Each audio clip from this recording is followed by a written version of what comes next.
उत्पाड होता, ताकदीने भारी होता, बुद्धीने चलाक होता. शिवरायांची त्याच्यावर अलोट भक्ती होती. आधी लग्न तानाजी घरी रायबाच्या लग्नाची तयारी जोरात चालली होती. लग्न 4 दिवसांवर येऊन ठेपले होते. तानाजीला वाटले मासाहेब आणि शेलार मामाला बरोबर घेऊन रायबाच्या लग्नाचे आमंत्रण देण्यासाठी शिवरायांकडे आला. शेलार मामाने शिवरायांना लग्नाचे आमंत्रण दिले तेव्हा शिवराय म्हणाले, शेलार मामा, तुम्ही रायबाचे लग्न उरकून घ्या, कारण आम्ही काही लग्नाला येऊ शकणार नाही, कारण आम्ही कोंढाण्याच्या कामगिरीवर जाणार आहोत. महाराज तानाजी जिवंत असताना असल्या जीवावरच्या कामगिरीवर आपण जाणार, मग आम्ही कशाला? ते काही नाही. आधी लग्न कोंढाण्याचे, मग रायबाचे. कोंढाण्याच्या कामगिरीवर मीच जाणार, मला आशीर्वाद द्या. तानाजीने गडाभोवती टेरणी केली. पश्चिमेला उंचच कडा होता, त्या बाजूला पहारा नव्हता.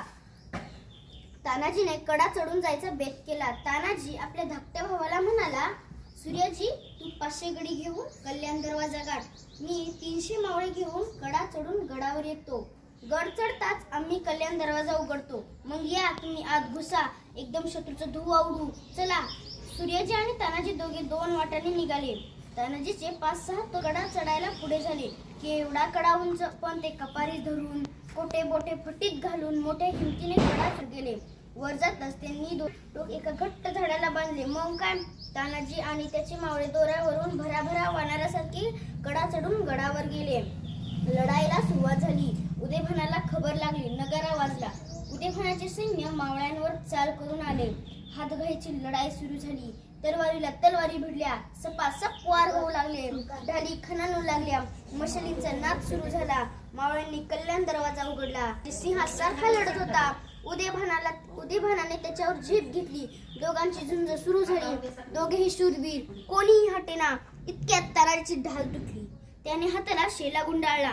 शेल्यावर वार झेलत तो लढू लागला. शेवटी दोघेही एकमेकांच्या वारांनी जबर जखमी झाले आणि धारातीर्थी कोसळले. तानाजी पडला हे पाहून मावळ्यांचा धीर खचला. ते पळू लागले. सूर्यजी व त्याचे बरोबरचे मावळे कल्याण दरवाजातून आत येऊन पोहोचले. आपला भाऊ पडलेला पाहून सूर्यजीला खूप दुःख झाले. पण ती वेळ दुःख करण्याची नव्हती, लढण्याची होती. सूर्यजीने कड्यावरचा दोर कापून टाकला. पडणाऱ्या मावळ्यांना तो आडवा गेला आणि म्हणाला, अरे, तुमचा बाप इथे मरून पडला आहे आणि तुम्ही असे भय बसले की काय पळता? मागे फिरा. मी कड्यावरचा दोर कापून टाकला आहे. कड्यावरून उड्या टाकून मरा, नाहीतर शत्रूवर तुटून पडा. मावळे मागे फिरले. घनघोर लढाई झाली. मावळ्यांनी गड सर केला, पण गड सर करताना तानाजी सारखा शूर मोहरा धारातीर्थी पडला.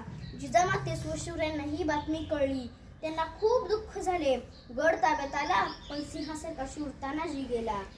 शिवराय खूप हळहळले आणि म्हणाले, गड आला पण सिंह गेला, गड आला पण सिंह गेला.